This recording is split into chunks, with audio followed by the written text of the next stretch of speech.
Please kindly give a round of applause once again for the dance performance by Mr. Anton Prabowo, performance of Klana Topeng dance.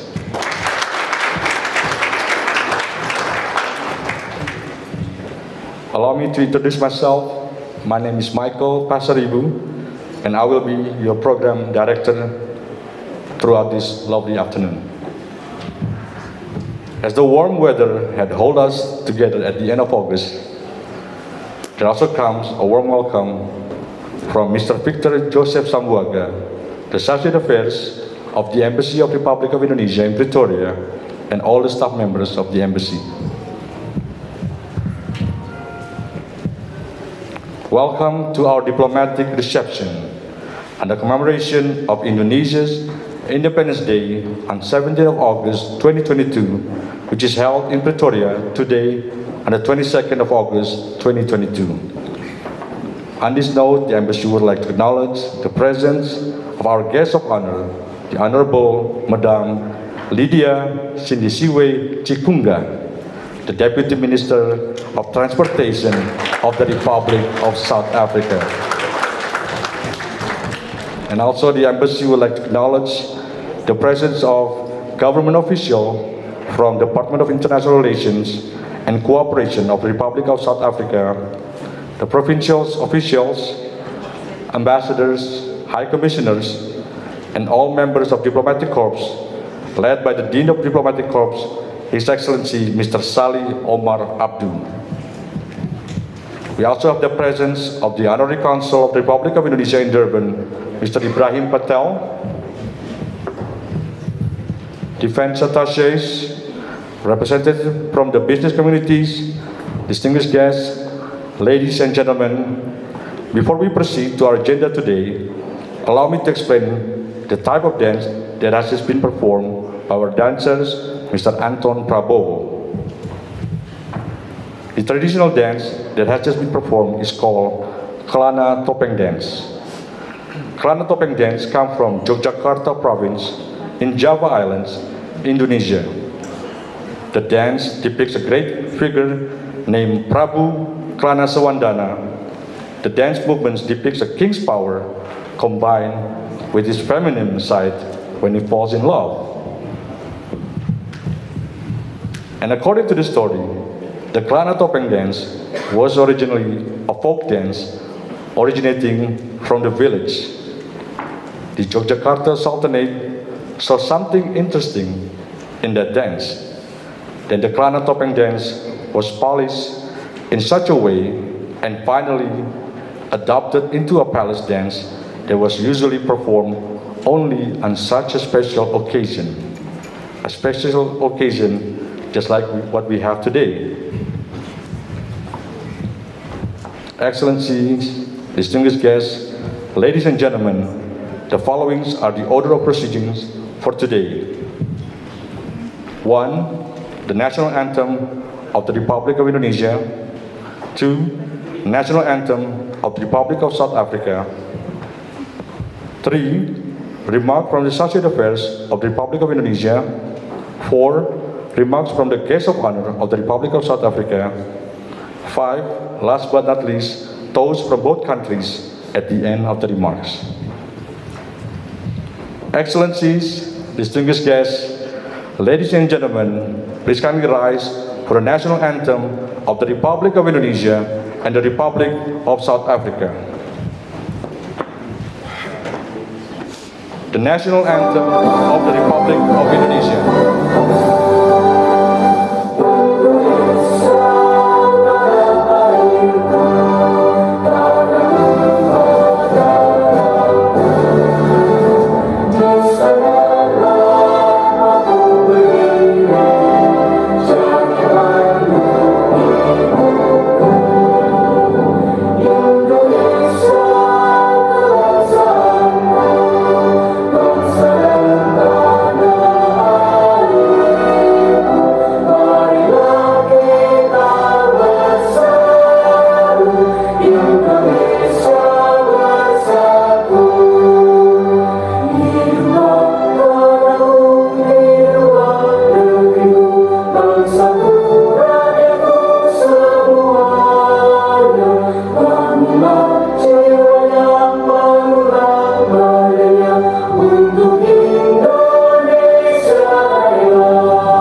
remain standing for the national anthem of the Republic of South Africa.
And now, it is my honor to invite the Associate Affairs of the Republic of Indonesia, Mr. Victor Joseph Sambuaga, to deliver his remarks.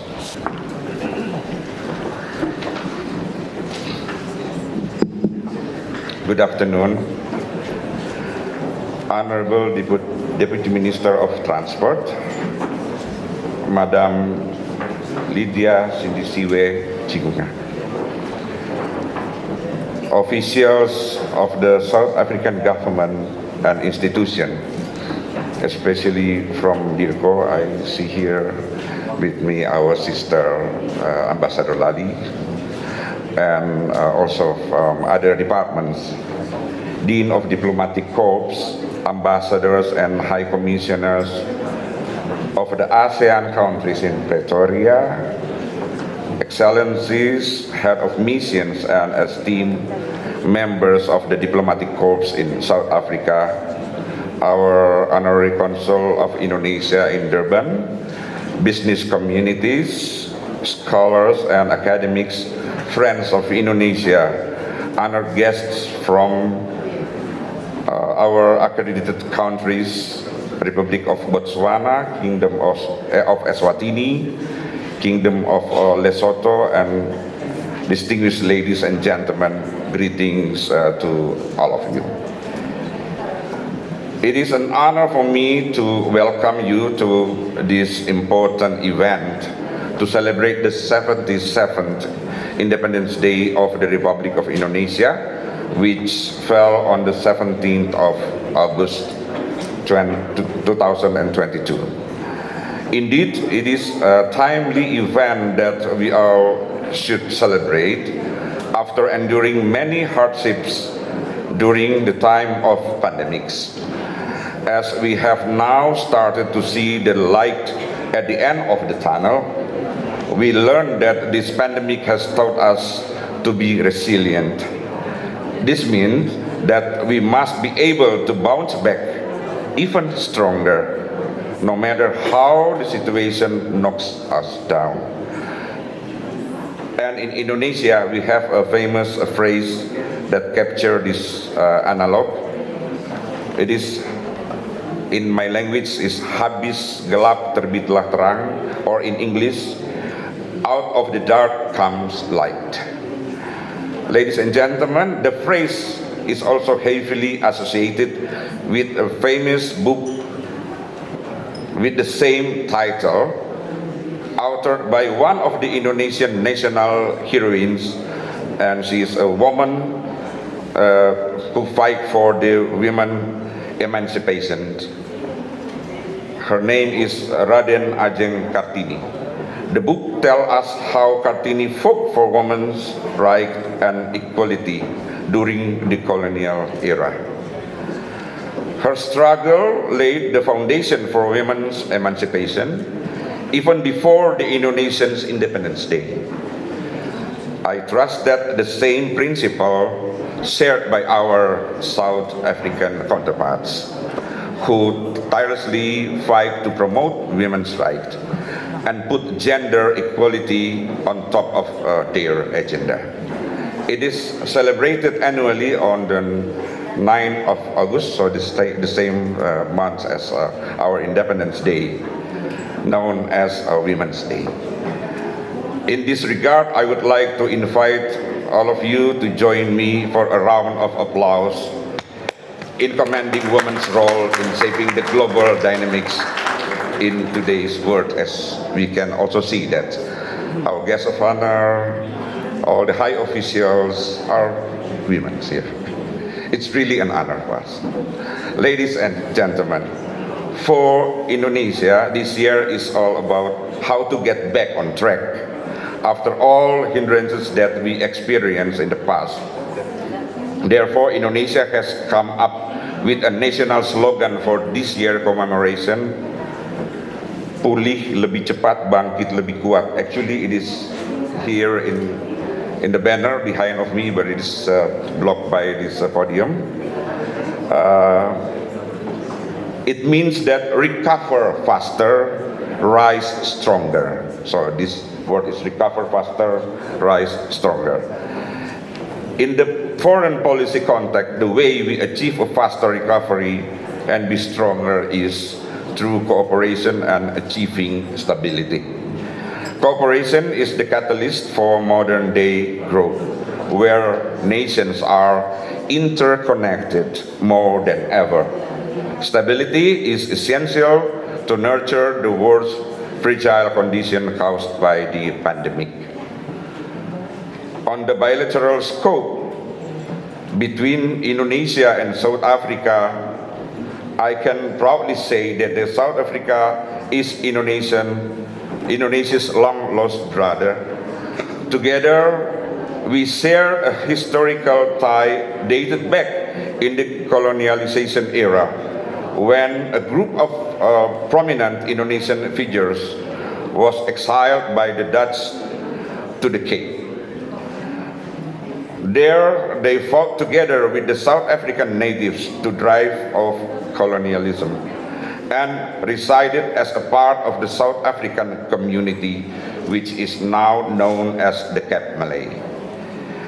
The two countries' historical ties then continued to hit another landmark when in 1955 delegates from South Africa attended the Bandung Conference, which was the embryo of the now Asia-Africa Conference. The event signified Indonesian support for South Africa's path to liberation, where finally the two countries established diplomatic relations in 1994. In fact, the bond between the two countries were so strong that President Mandela made a state visit to Indonesia in 1997, 3 years after the establishment of diplomatic relations. And then President Mandela got introduced to batik, or in South Africa it is widely known as Madiba shirt. There is an interesting story behind the visit. When the first day President Mandela arrived in Indonesia, our president, the late President Soeharto, gave him batik, or the Madiba shirt. The next day, during the state visit at the palace, President Soeharto was ready to welcome President Mandela wearing a full long suit. Then Madiba arrived in batik, surprisingly. He said, "I love it. I could not wait to wear it." And that is how the bond between the two countries further intensified through the shared love of batik. which has been inscribed as the intangible cultural heritage of humanity from Indonesia by UNESCO in the year of 2009. From there, we went on to become more and more important to one another. South Africa holds the title of strategic partner for Indonesia, and it's the only one country in Africa continent so far. Last year's trade volume was recorded in the amount of $1.4 billion, and this is obviously a positive trend, considering that or bearing in mind that previous year we were severely struck by the pandemics. Overall, I want to emphasize that South Africa has been one of Indonesia's main partners in terms of cooperation. However, let us not rest on our laurels just yet and dwell on past romanticism. I do believe that now is the right time for us to step on the gas and turn on strong bonds into concrete cooperation. Indonesia sees enormous potential in establishing a more robust relationship with South Africa. We welcome and stand ready to cooperate on very strategic issues such as defense cooperation, as highlighted in the previous meeting of the two foreign ministers in Bali last July, at the side agenda of the foreign minister meeting of G20. We also welcome the positive development on the ongoing discussion for cooperation in the field of agriculture as well as fisheries. In terms of movement of people, Indonesia has enacted a free visa regime to South Africa ordinary passport holders, although it is now under temporary suspension due to COVID regulation. And we would happily welcome it if our counterpart from South Africa could also implement it reciprocally, as both countries have been practicing, particularly for diplomatic and service passport holders. We believe such an agreement would enable a more flowing people-to-people contact, enhance business meetings, and ultimately promotes our shared interests. At the regional and multilateral level, I would like to highlight that the historical landmark of the signing of the ASEAN Treaty of Amity and Cooperation by the South African government in November 2020. In this regard, Indonesia welcomes South Africa as one of the relatives of the ASEAN big family. I am sure that Indonesia and South Africa could play a key role in bringing the two regions closer. Special mention is also extended to my dear colleagues of ASEAN Pretoria Committee, who have been actively engaging our stakeholders in South Africa to promote ASEAN in every layer. Furthermore, we are grateful for South Africa and the other member states' support towards Indonesia's presidency at the G20 forum this year. With your support and assistance as the current president of the G20, Indonesia will continue to pursue our focus to achieve the collective targets under three main pillars, namely global health architecture, sustainable energy transition, and digital transformation. Honorable guests and distinguished colleagues, in the past 2 years, the world has experienced a period of uncertainty. These challenging times serves a reminder for us that unity is the way forward for us to overcome obstacles. Therefore, I would like to urge each and everyone in this room today to uphold the spirit of unity and settle our differences amicably and peacefully. That way we will achieve stability that will nurture the growth faster, and so we can recover stronger. Lastly, before concluding my remarks, I would like to extend my gratitude to our friends from PT Indofood, PT Kalbe Farma, PT Mayora, and Orang Tua Group. They are the Indonesian flagship products that have been in South Africa market for years. And after this, maybe you can see the display at the foyer that also presents the products of Indonesia, which already been market in South Africa. I am sure that many of you have already familiar with those products. Furthermore, I convey my gratitude to the external parties involved from the beginning of this event, the venue, catering, decoration providers, organizers.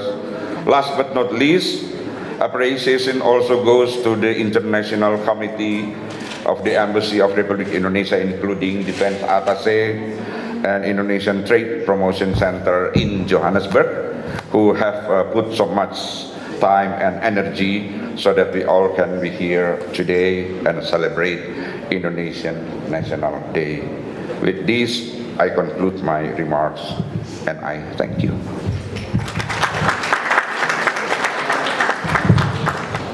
Thank you, Sacha Affairs. Likewise, it is an honor for me to invite the Honorable Madam Lydia Sindisiwe Chikunga, the Deputy Minister of Transportation of the Republic of South Africa.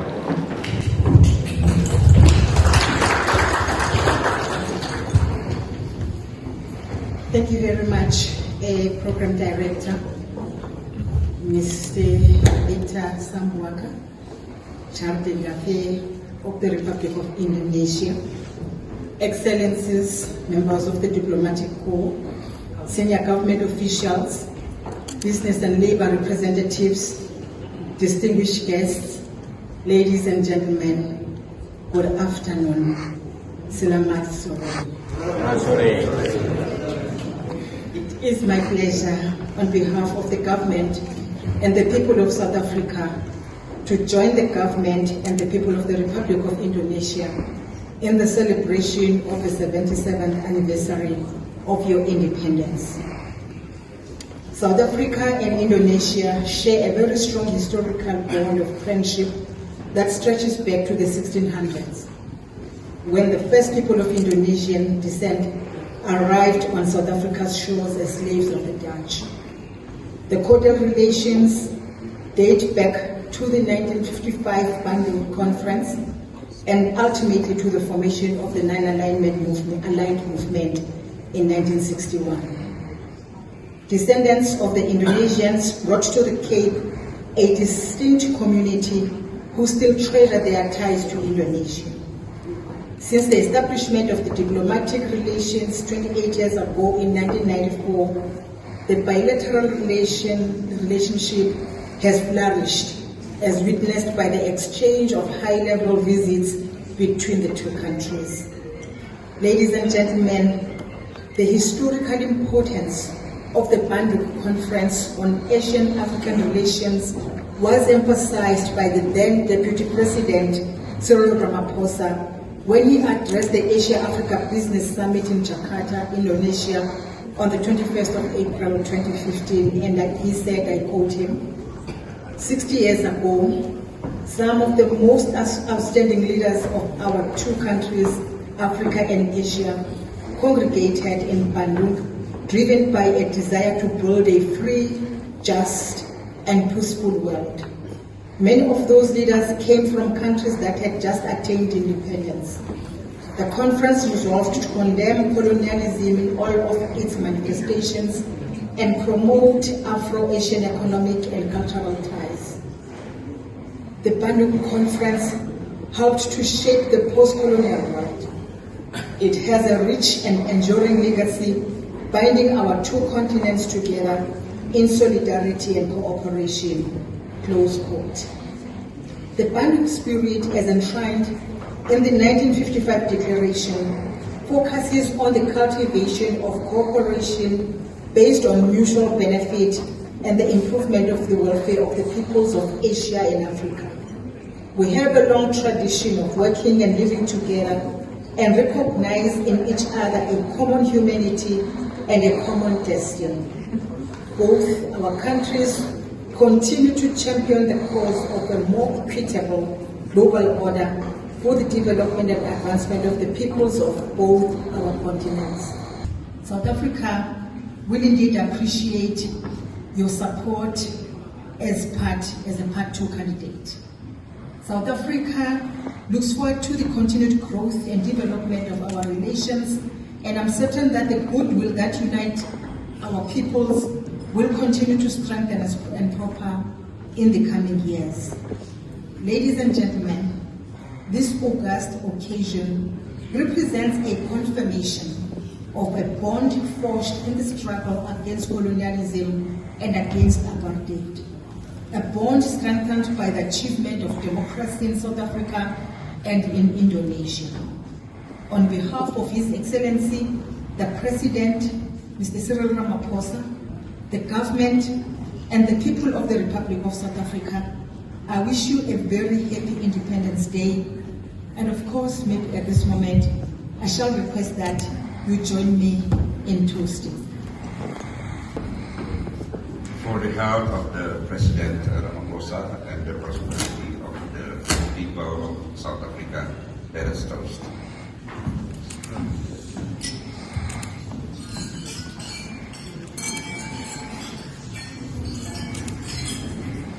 Thank you very much for the health and prosperity of His Excellency President Widodo, the government of Indonesia, and the people of Indonesia. We shall toast.